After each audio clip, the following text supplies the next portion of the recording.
आज रुद्राभिषेक करते हुए जब वीडियो मैंने डाला तो तमाम लोग, जिसमें खासतौर पर मुस्लिम समाज और कुछ क्रिश्चियन समाज के लोग थे, उन्होंने ये सवाल पूछा कि आपने शिवलिंग पर इतना दूध बर्बाद क्यों कर दिया। इससे बेहतर होता कि आप इसे गरीबों को दान कर देते। चलिए, इनका तो ठीक था, लेकिन मुझे हैरानी तब हुई जब हिंदू वर्ग के तमाम लोगों ने कहा कि खासतौर पर नई पीढ़ी के लड़कों ने कि सर आपको ये नहीं करना चाहिए था, इससे काफी बर्बादी होती है, गरीबों को आपको दान कर देना चाहिए था। कई फिल्मों में भी ये दिखाया गया, कई सारे कलाकारों ने ही पहले कहा है, तो मुझे लगा कि आज स्पष्टीकरण देना चाहिए। वैज्ञानिक दृष्टिकोण से और धार्मिक दृष्टिकोण से मैं बात रखूं उससे पहले एक दो सवाल मैं आप लोगों से पूछना चाहूंगा। आपसे कभी किसी ने पूछा कि आप अपने बच्चों पर या माता पिता पर कितना पैसा खर्च करते हैं और क्यों खर्च करते हैं? नहीं पूछा ना। तो भगवान शिव हमारे आराध्य हैं, अपनी कमाई का अगर कोई हिस्सा उन पर खर्च कर रहे हैं तो आप सवाल पूछने वाले कौन होते हैं? और ये जो गरीबों वाले ज्ञान वाली बात है ना, ये आपको मजार पर चादर चढ़ाते वक्त नहीं आती, या चर्च में जो मोमबत्ती लगाते हैं, आप कभी आपने सोचा कि वो मोमबत्ती किसी गरीब की झोपड़ी में लगाकर उसको रोशन कर दें? नहीं ना।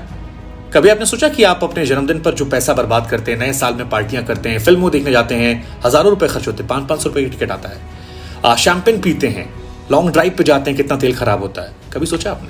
नहीं सोचा होगा, क्योंकि वो शायद सोचने वाली बात नहीं है, एजेंडे में सूट नहीं करता। हमें तो हिंदू धर्म को टारगेट करना है। चलिए ठीक है, अब आते हैं धार्मिक और वैज्ञानिक दृष्टिकोण पर। विष्णु पुराण की माने तो भगवान शिव ने समुद्र मंथन के दौरान जब विष को ग्रहण करना शुरू किया तो उनका शरीर तपने लगा।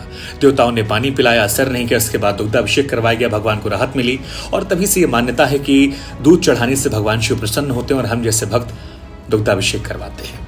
खैर, इससे आपको क्या लेना देना। इसके अलावा क्या आप जानते हैं कि ज्यादातर शिवलिंग जो हमारे हैं वो नदियों के पास, कुएं के पास या समुद्र के पास हैं? क्यों? क्योंकि ऋषि मुनियों ने व्यवस्था की थी कि जब दुग्धाभिषेक करेंगे तो उसे इकट्ठा कर लिया जाएगा और उसे या तो गरीबों में दूध को बांट दिया जाएगा या फिर उसका चरणामृत बनाकर भक्तों में बांट दिया जाएगा। हाँ, ये सच है कि आक्रांताओं के आक्रमण करने के बाद कुरीतियां बदले वक्त में बदली, लेकिन धार्मिक मान्यता यही है। वैज्ञानिक दृष्टिकोण से क्या आप जानते हैं कि ज्यादातर शिवलिंग वहां पर हैं, खासतौर पर ज्योतिर्लिंग, जहां रेडियो एक्टिव एलिमेंट निकलते हैं और दूध, धतूरा या बेलपत्र चढ़ाने से उन्हें वो सूख लेते हैं। आपको नहीं पता होगा। खैर, एक और बात बता दूं आपको मैं कि हिंदुस्तान वो देश है जो कृषि प्रधान देश है। यहाँ पर कभी भी खाने पीने या दूध के सामान की कमी नहीं थी। क्या जाने वो लोग जो अरब में रहते थे, जहाँ पानी भी नहीं मिलता। हिंदुस्तान की बात अलग थी, ये चीज़ें अवेलेबल थी। खैर, आपसे गुजारिश इतनी है कि इस वीडियो को शेयर कीजिएगा ताकि नई पीढ़ी को पता लगे कि ये वेस्टेज नहीं है और केवल एक धर्म पर निशाना मत बनाइए। उन कलाकारों को भी बताइए कि शिवलिंग पर दूध चढ़ाना धार्मिक दृष्टिकोण से, वैज्ञानिक दृष्टिकोण से कैसे सही है, और हम अगर अपने पिता, अपने भगवान के लिए कुछ करते हैं तो ये हमारा उनका निजी मसला है, इसमें किसी को बोलने का अधिकार नहीं है। जय महादेव।